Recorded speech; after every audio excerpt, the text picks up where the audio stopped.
He's a big one. Is that a that she said moment? That's a much bigger fish. Look at that. How was that doing it by yourself? We got it. Would have been nice to have a friend help you net that. Yeah.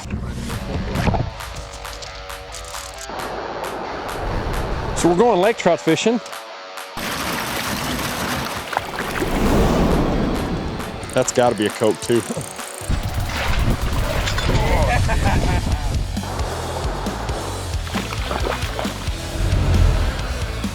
That's a spool of kokanee right there.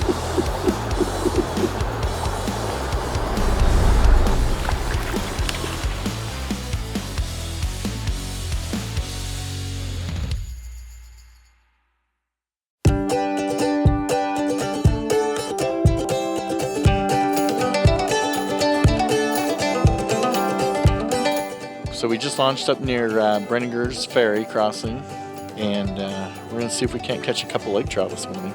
Tell me how we set up this morning. What do we got going? We're fishing our Lake Trolls in our big 6.5-inch Megatubes. We're trolling 1.4 to 1.8 mile an hour. We're putting the Lake Trolls as close to the bottom as we can get without tearing stuff up. Our Lake Trolls are about less than 2 feet from the Downrigger weight. When you're out fishing big lake trout, it's a bit of a patience game. You get a lot of follows a lot of times. Sometimes, Colton was just saying yesterday he had about 5 fish on the screen at once that didn't want to eat it. Any tricks or tips, Colton? You're getting a lot of follows to make them eat. Well, I wish there was one thing that I could say that you could do that would guarantee a bite, but sometimes we drop the Downrigger weight right in the mud, then bring it back up, and sometimes that helps. Sometimes it scares them. Bringing it up a couple feet and then back down. Sometimes it's hit or miss on days. Some days they come right in and eat the thing. Yeah, lake trout, man, they're so finicky. Like, conditions can be perfect. They can be the same as the day before. Some days they want to eat it. Some days they don't. I don't know. There's a magic bullet out here, but we'll try to touch on some of the things that help us out. So tell me why you're turning the boat. We got a couple followers, just don't seem to want to take it. So if you turn it, it makes it, so we're turning basically away from them on this side. So makes that tube jig speed up. And so they think it's, a fish that's trying to evade them. Here comes 2 more fish. And so a lot of times they'll speed up and go after it. We'll see what happens. Just give you a little grab, a little love tap. Yeah, but he's still there too.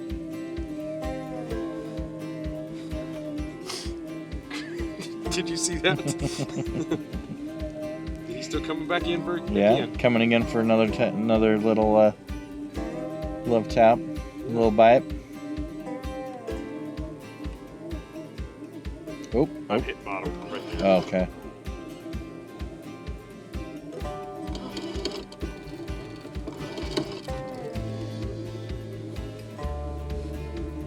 He's still following.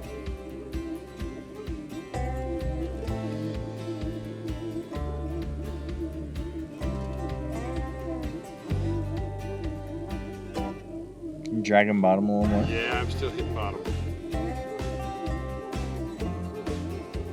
This is the drop. This is gonna be the drop off. So. The drop shot version of Lake Trolls. Oh, bouncing harder. Yeah, but we're getting deeper, so it'll stop bouncing here in a second.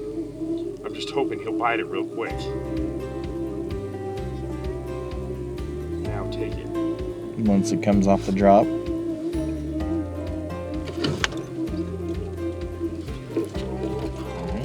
We on? Yep, he's not a big one. All right, we're on though. Beggars can't be choosers there. Get on the first one.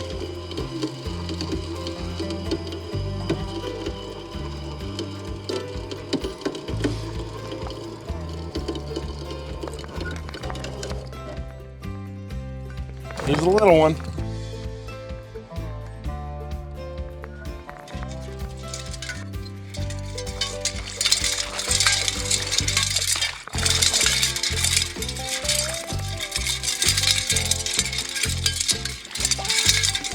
Yep. I'm just gonna lift him. I'll throw him in.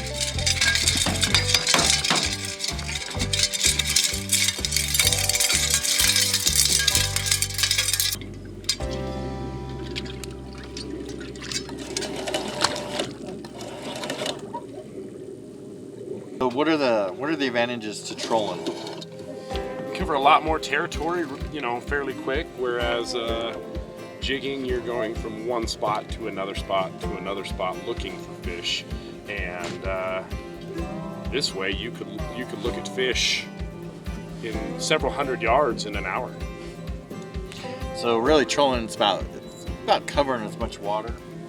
Yeah, Covering water as much as possible. Yep, not looking for, you know, individual specific fish or a small group of fish. It's more about trying to cover the wide area, looking for all the fish in that area to give them all chances.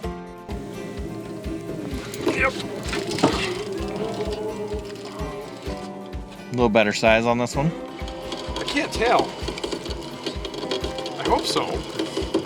Yeah. Yeah, you can feel it now. Can't get much smaller than the last one. Yeah, the last one was pretty small.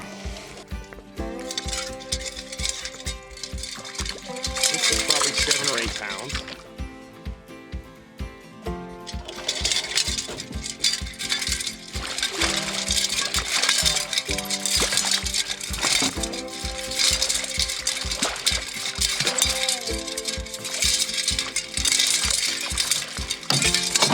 This one we call our gray holographic.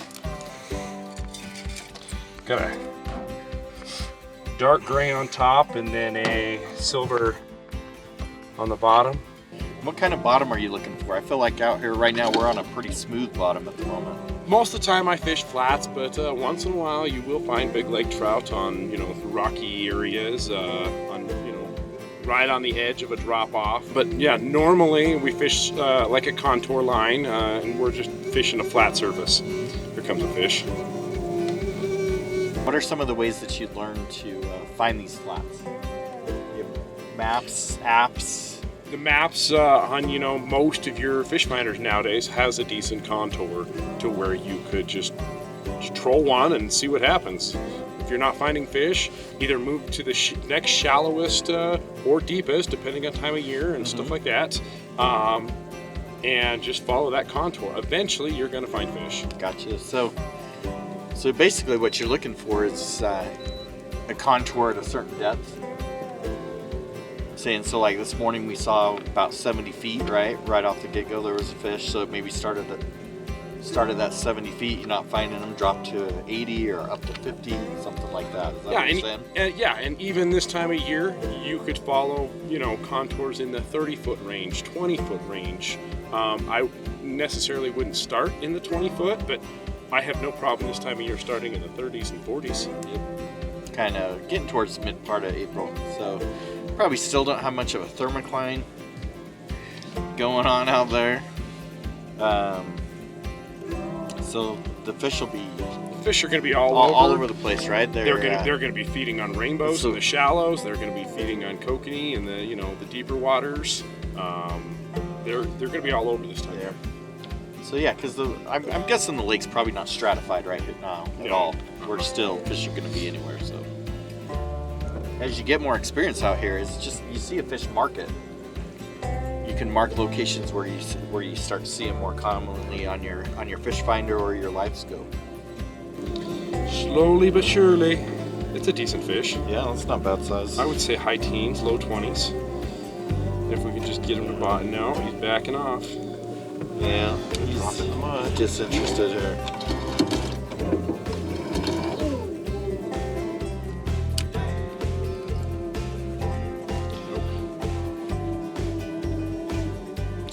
Colton talked about how it's important to be active with your downrigger, so that you're keeping them near the bottom. So specifically with these lake trolls and tube jigs, you want them as close to the bottom as you can. Even if the downrigger's touching the bottom, the downrigger weight, that's not a bad thing, as long as you're not snagging up. So that's why we put our lake trolls, here comes another fish, but as we, the reason we put our lake trolls so close to the downrigger weight is they're up a little higher.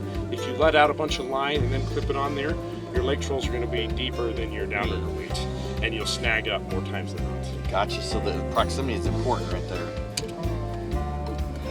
to keep it from snagging up. he turned for a second, but he's following me. He's back there a ways. Yeah, they seem a little bit disinterested this morning. They're checking it out momentarily and then moving on. Is he on?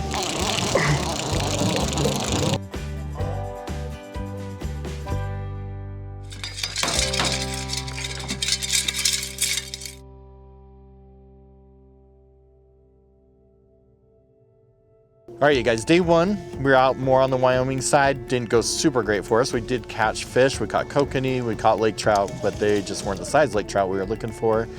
Day two, we're down here in Sheep Creek area, as you can see by the cliffs behind, and we're looking for bigger fish around here. These are all 6.5 inch tubes, almost 7 inches. Kind of a standard size out here. You see guys use bigger or smaller, but this is kind of our go-to. I just bought these. We're using the new Eagle Claw Starfire. They're medium heavy. They're roughly 7.5 to 8.5 feet. Using a bait caster that'll hold 30 to 50 pound monofilament. And the reason we use mono is on these clips right here, they have a hard time holding braid. So that's why we use mono. So this clip right here is the best one I have found that'll hold the drag of the lake trolls and the tube jigs. This right here is a Canon offshore, and the red is a heavy tension. They make a black and a white, which is light, that we use for kokanee. But this red one right here, the heavy tension, you're gonna want that if you run these lake trolls.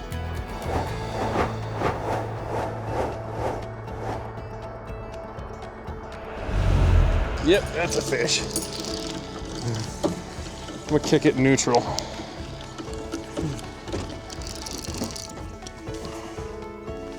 Feel like a better fish? I don't know. Oh, here he is.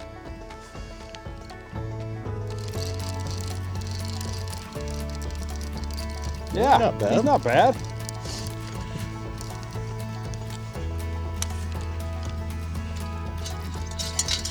He's not huge.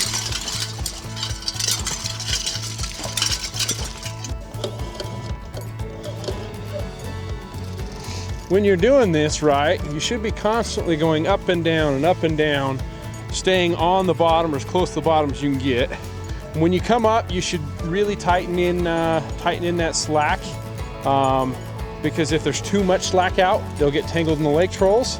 And then when you're going down, you know, keep your thumb on the line and then go down a little bit. That way it doesn't free spool and then causes you problems.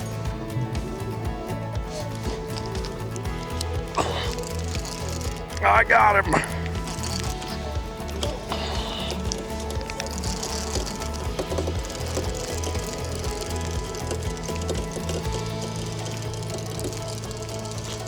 When you're fighting these bigger lake trout, are there any particular techniques? Just keep tension on the line.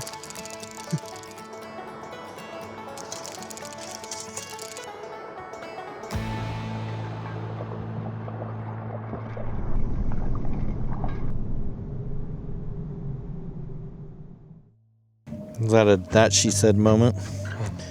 He's a big one.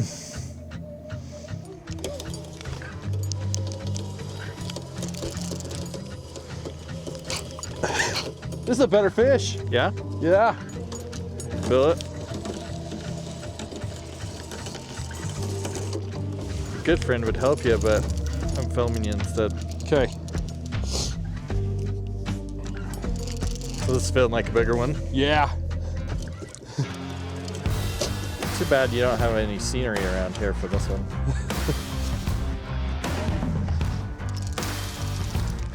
Net.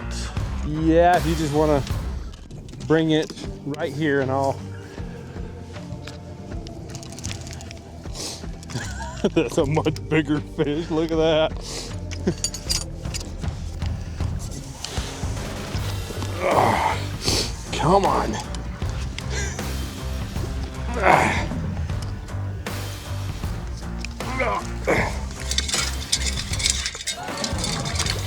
How was that doing it by yourself? We got it. Would have been nice to have a friend help you net that. Yeah, but you know, some guy decides he wants to film. Oh, this one's got some pretty color to it.